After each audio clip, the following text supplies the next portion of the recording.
Hello students, आज की इस वीडियो में हम पढ़ने वाले हैं कि कैसे एक ज़ीरो लेवल का स्टूडेंट भी इंग्लिश बोलना सीख सकता है, वो भी डे 1 से।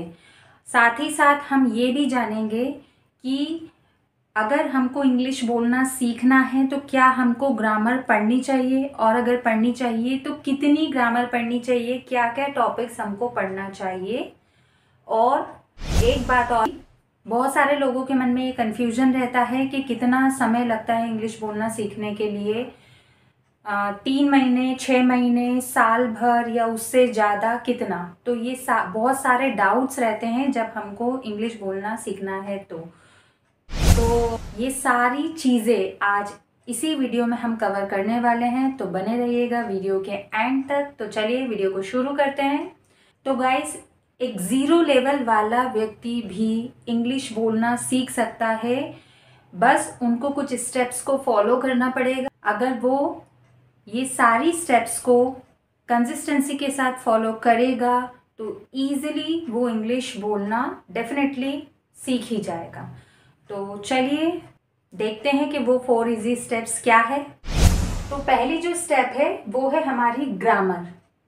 बहुत सारे लोगों के मन में ये डाउट रहता है कि हमको कितनी ग्रामर पढ़नी है, क्योंकि गाइस ग्रामर तो बहुत सारी होती है, बहुत सारे टॉपिक्स होते हैं, तो हमको क्या क्या टॉपिक्स कवर करने चाहिए तो वो आज हम जानेंगे। चलिए देखते हैं।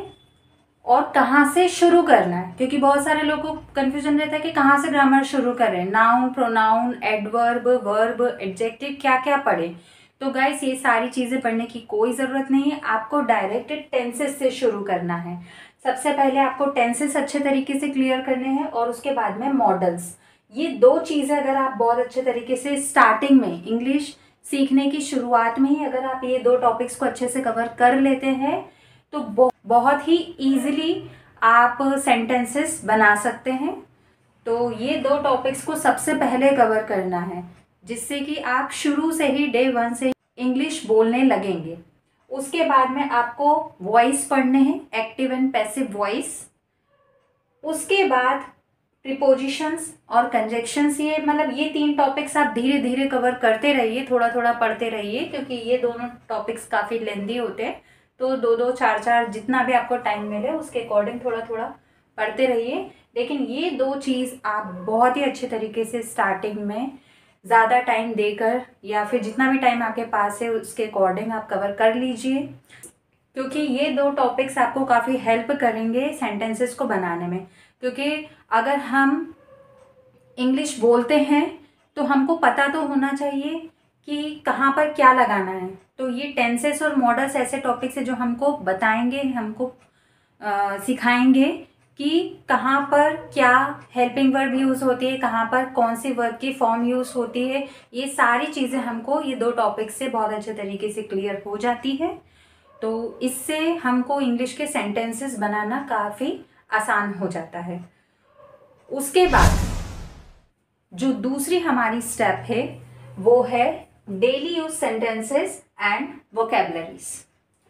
तो daily use sentences and vocabularies में अगर प्राथमिकता देनी है तो वो आपको देनी है डेली यूज सेंटेंसेस में, क्योंकि डेली यूज सेंटेंसेस में बहुत सारे वर्ड्स भी कवर होते हैं।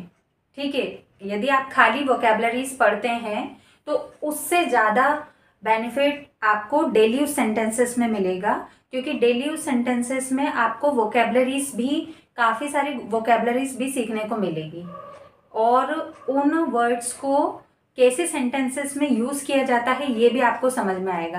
तो आपके टाइम के अकॉर्डिंग डेली 5, 10, 15, 20 जितने भी आप सेंटेंसेस याद कर सकते हैं आप उन्हें याद कीजिए।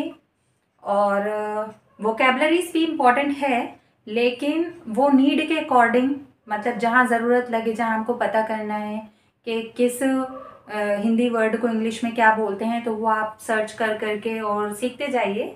लेकिन प्राथमिकता आप डेली उसको देंगे तो आप डे 1 से ही इंग्लिश बोलना सीखेंगे।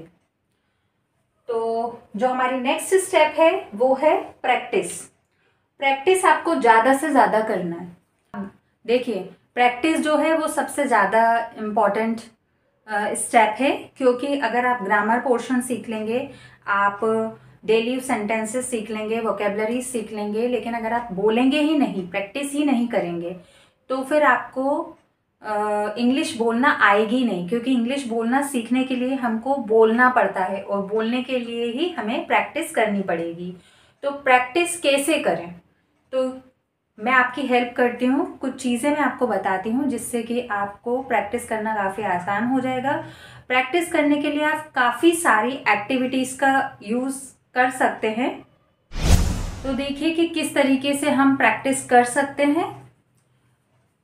सबसे पहला है डेली रूटीन, यानी कि आप सुबह से लेके शाम तक जो भी आपने किया है उसको इंग्लिश में अपने आप से बोल सकते हैं। मतलब आप सुबह कितनी बजे उठे, उसके बाद आपने क्या किया, फिर क्या किया, फिर क्या किया, ऐसे सुबह से लेके रात तक का जो भी आपका रूटीन रहा है उसको आप इंग्लिश में बोलने की प्रैक्टिस करें। और अगर कुछ सेंटेंस आपको बनाना नहीं आ रहा है तो आप गूगल ट्रांसलेशन या कोई भी ट्रांसलेशन ऐप की मदद ले सकते हैं और ट्रांसलेट कर करके भी आप बोल सकते हैं, या फिर डायरेक्टली आप बोलने की कोशिश कीजिए जिससे आप इंग्लिश बोलने की प्रैक्टिस कर सकते हैं। दूसरी प्रैक्टिस आप कैसे कर सकते हैं कि क्वेश्चन आंसर्स पूछिए, खुद ही से कोई सा क्वेश्चन पूछिए इंग्लिश में, फिर खुद ही आंसर दीजिए, या फिर आपके पास कोई पार्टनर हो जिसके साथ आप इंग्लिश में बातें कर सकते हैं तो उनसे क्वेश्चन आंसर कीजिए। मतलब आप उनसे क्वेश्चन पूछिए, वो आपको आंसर देंगे, या आप से वो क्वेश्चन पूछेंगे और आप उनको आंसर देंगे। तो इस तरीके से आप क्वेश्चन आंसर के थ्रू भी आप प्रैक्टिस कर सकते हैं। नेक्स्ट है कोई टॉपिक आप ले सकते हैं, मतलब कि मान लीजिए आप किसी रूम में बैठे हैं, उस रूम में जो भी ऑब्जेक्ट आपको दिख रहा है, मान लीजिए आपको एक अलमीरा दिख रही है, या फिर कूलर दिख रहा है, या बेड दिख रहा है, या चेयर दिख रही है, कुछ भी दिख रहा है तो उसके ऊपर आप इंग्लिश में बोलने का प्रयास कीजिए। कुछ लाइंस उनके ऊपर इंग्लिश में बोलिए। और इसके साथ साथ आप कुछ टॉपिक्स ऐसे भी ले सकते हैं जैसे कि फेस्टिवल हुआ या फिर एनिमल्स हुआ, उन पे आप लिख भी सकते हैं, इवन बोल भी सकते हैं, और उन पे पूरा एक पेज भी आप भरिए जिससे कि आपको लिखने की भी प्रैक्टिस हो। तो साथ ही साथ आप क्योंकि अगर आप लिखेंगे तो उससे भी आपको सेंटेंसेस ज़्यादा बनाना आएंगे। उसके बाद कॉन्वर्सेशन की हेल्प ले सकते हैं, जैसे कॉन्वर्सेशन बुक जो अवेलेबल होती है, या फिर काफ़ी सारी कॉन्वर्सेशन हमको सोशल मीडिया पर, यूट्यूब पर मिल जाती है, जैसे कि किस जगह पे किस टाइप से बातें की जाती है। फॉर एग्जांपल रेस्टोरेंट में कस्टमर और वेटर के बीच में बातचीत होना, या फिर शॉप पे शॉपकीपर और कस्टमर के बीच में जो भी वार्तालाप होती है। तो इस तरीके से आप कॉन्वर्सेशन की हेल्प भी ले सकते हैं आपकी टॉकिंग को बेहतर बनाने में। आप इसके थ्रू भी प्रैक्टिस कर सकते हैं। और ऐसे कई सारे चीज़ें, या फिर नॉर्मली आप कोई फ्रेंड से टॉकिंग कर सकते हैं, बस प्रैक्टिस करनी है। बस आपको ये दिमाग में बिठाना है कि मुझे किसी भी तरीके से प्रैक्टिस करनी है, तो कोई भी तरीका आप चुन सकते हैं और उसके बेसिस पर आप प्रैक्टिस कर सकते हैं। और लास्ट जो स्टेप है वो है रिवीजन। ये सबसे इम्पॉर्टेंट स्टेप है, क्योंकि आप कितनी ही ग्रामर पोर्शन पढ़ रहे हैं, कितना ही डेली यूज सेंटेंसेस, वोकेबलरी सब कुछ कर रहे हैं, लेकिन अगर आप उसका रिवीजन नहीं करेंगे तो चांसेस रहते हैं भूलने के। तो आगे हम पढ़ते जाएंगे और पीछे पीछे सब भूलते जाएंगे, तो इसीलिए रिवीजन ज़रूरी है। तो इसका डेली बेसिस पर रिवीजन भी करते रहिए, ठीक है। अब बात आती है कि ये चारों स्टेप्स हम एक ही दिन में कैसे फॉलो करें, ठीक है। तो ये आप पे डिपेंड करता है कि आप आपकी इंग्लिश सीखने के लिए कितना टाइम एक दिन में दे रहे हो। मान लीजिए कि आप एक दिन में 2 घंटे दे रहे हैं, तो 2 घंटे में आप इनको सारी स्टेप्स को इक्वली डिवाइड कर लीजिए। आधा घंटा आप ग्रामर पोर्शन पढ़िए, आधा घंटा आप डेली यूज सेंटेंसेस पढ़िए, आधा घंटा आप प्रैक्टिस कीजिए और आधा घंटा आप रिवीजन कीजिए।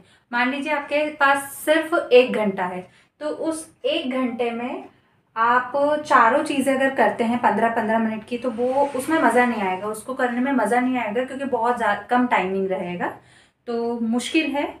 तो आप ऐसा भी कर सकते हैं कि एक दिन में आप ग्रामर और डेली यूज ले लीजिए और एक दिन आप प्रैक्टिस और रिवीजन कर लीजिए। यानी कि अल्टरनेट डेज में आप ये चारों स्टेप्स को फॉलो कर सकते हैं। तो इस तरीके से आप आपके टाइम के अकॉर्डिंग ये 4 स्टेप्स को फॉलो कीजिए कंसिस्टेंसी के साथ। गैप बिल्कुल भी नहीं होना चाहिए, क्योंकि कोई भी काम में अगर आपको सफल होना है तो गैप आपको नहीं करना है। तो अगर आपको इंग्लिश बोलना सीखना है तो गैप बिल्कुल मत कीजिए। अगर आप इस तरीके से, इस पैटर्न से आप इंग्लिश पढ़ेंगे तो बिल्कुल 0 लेवल वाला व्यक्ति जिसे कुछ भी नहीं आता है वो भी इंग्लिश बोलना इजीली सीख सकता है, वो भी डे 1 से। अब एक चीज़ और कि बहुत सारे लोगों के मन में ये कन्फ्यूजन रहता है कि कितना टाइम लगता है इंग्लिश बोलना सीखने के लिए।